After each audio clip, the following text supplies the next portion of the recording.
अस्सलाम वालेकुम, बिस्मिल्लाहिर्रहमानिर्रहीम।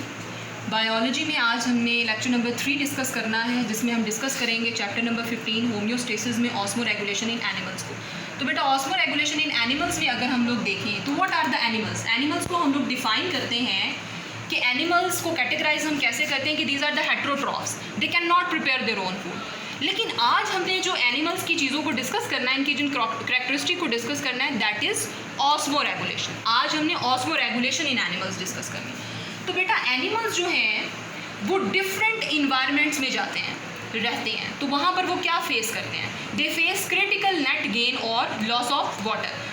बेटा यहाँ पर इस टर्मिनोलॉजी को समझने के लिए पहले आपको ऑस्मोटिक स्टेट और ऑस्मोटिक ग्रेडियंट को समझना है। तो बेटा ऑस्मोटिक स्टेट हम किसको कहते हैं? किसी भी बॉडी में या किसी इन्वायरमेंट में जो वाटर और सॉल्यूट्स का कंटेंट होता है, अमाउंट ऑफ वाटर और सॉल्यूट को क्या कहते हैं? Osmotic state. किसी बॉडी की अपनी एक ऑस्मोटिक स्टेट होती है, उसमें वाटर की क्वांटिटी होती है, उसमें सॉल्यूट्स की क्वांटिटी होती है। तो बेटा जो वाटर और सॉल्यूट्स की अमाउंट होती है किसी बॉडी में या किसी इन्वायरमेंट में, उसे हम उस इन्वायरमेंट या बॉडी का ऑस्मोटिक स्टेट कहते हैं। दूसरी जानिब में बेटा ऑस्मोटिक ग्रेडियंट। ऑस्मोटिक ग्रेडियंट किसको कहते हैं?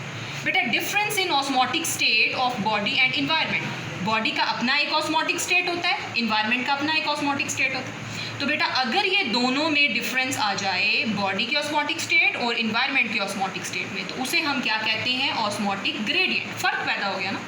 और अगर बॉडी और इन्वायरमेंट की जो ऑस्मोटिक स्टेट है वो सेम हो, तो हम क्या कहेंगे? ऑस्मोटिक ग्रेडियंट प्रोड्यूस नहीं हुआ।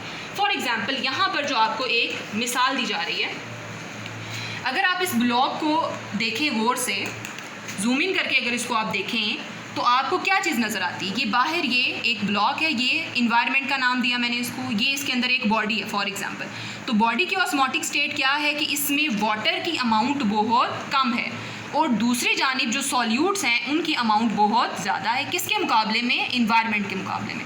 इन्वायरमेंट में वाटर ज़्यादा है और सॉल्यूट्स की मिकदार कम है। तो अगर आप खुद इसको देखें, एग्जामिन करें, तो वाटर के और जो इन्वायरमेंट में वाटर है और जो बॉडी के अंदर वाटर है, इन दोनों में क्या है फ़र्क? तो पानी बाहर से अंदर जाएगा, तो नेट गेन ऑफ वाटर। इसी तरह अगर आप सॉल्यूट को देखें तो सॉल्यूट अंदर क्या है? ज़्यादा, बाहर क्या है? कम। ऑस्मोटिक ग्रेडियंट पैदा हो जाएगा। तो बेटा सॉल्यूट अंदर से बाहर जाएगा इन्वायरमेंट में, तो that is called the osmotic gradient produce होना। और इस तरह से जब ऑस्मोटिक ग्रेडियंट बेटा प्रोड्यूस होता है तो इसको हम कहेंगे नेट गेन और लॉस ऑफ वाटर। तो बेटा ये चीज़ है जो ये फेस करते हैं। एनिमल्स के अंदर net gain and loss of water आता है। कहीं पर ये वाटर बहुत ज़्यादा गेन करते हैं या कहीं पर ये बहुत ज़्यादा वाटर को लूज़ करते हैं। तो बेटा ये चीज़ जो है वो समझानी हमारे लिए बहुत ज़्यादा ज़रूरी होती है। नेक्स्ट हम लोग मूव करते हैं टूवर्ड्स कि अगर animals net gain and loss of water को फील कर रहे हैं, फेस कर रहे हैं, तो व्हाट शुड दे डू? उन्हें अपने अंदर अपनी ऑस्मोटिक स्टेट को, अपने वाटर को, अपने सॉल्यूट्स के लेवल को बैलेंस करना है। तो उसको वो कैसे बैलेंस करते हैं? इस हिसाब से बेटा हमने एनिमल्स की बनाई हैं 2 टाइप्स। तो एनिमल्स की 2 टाइप्स होती हैं कि वो किस तरीके से अपने आप को बैलेंस कर रहे हैं। एक है ऑस्मो कन्फॉर्मर्स और दूसरे हैं ऑस्मो रेगुलेटर्स।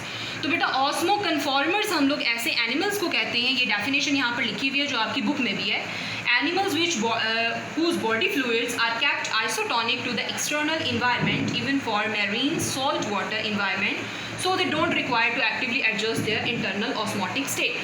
अब बात करते हैं ऑस्मो कन्फॉर्मर्स की। तो बेटा ऑस्मो कन्फॉर्मर्स क्या करते हैं? वो अपनी इंटरनल बॉडी की जो स्टेट होती है, कौन सी वाली? ऑस्मोटिक स्टेट, उसको आइसोटॉनिक बना लेते हैं। किसके साथ? एक्सटर्नल इन्वायरमेंट के साथ। हत्ता कि अगर वो मैरीन इन्वायरमेंट में भी रह रहे हैं तो वहाँ पर भी वो यही काम करते हैं कि अगर मैरीन वाटर बहुत ज़्यादा सॉल्टी है तो वो अपने अंदर की ऑस्मोटिक स्टेट को भी क्या कर लेंगे? बहुत ज़्यादा सॉल्टी, यानी सॉल्ट्स बहुत ज़्यादा बना लेंगे अपने अंदर और वाटर की अमाउंट को क्या कर लेंगे? कम। अब ये जो ऑस्मो कन्फॉर्मर्स हैं, अगर ये फ्रेश वाटर में है तो फ्रेश वाटर का आपको पता है वहाँ पर क्या होता है? सॉल्ट कम होता है और वाटर ज़्यादा। फ्रेश वाटर की क्या प्रॉपर्टी है कि इसमें सॉल्ट की मिकदार कम होती है और वाटर की अमाउंट ज़्यादा होती है। दूसरी जानिब मैरीन वाटर की क्या प्रॉपर्टी होती है? इसमें वाटर की मिकदार कम और सॉल्ट की मिकदार ज़्यादा होती है, यानी बहुत ज़्यादा सॉल्टी होता है। अब मिसाल के तौर पर अगर एक ऑस्मो कन्फॉर्मर बॉडी कहाँ पर है? फ्रेश वाटर में। तो वो क्या करेगी? वो अपनी बॉडी की इंटरनल स्टेट को बिल्कुल वैसा बना लेगी जैसा कि फ्रेश वाटर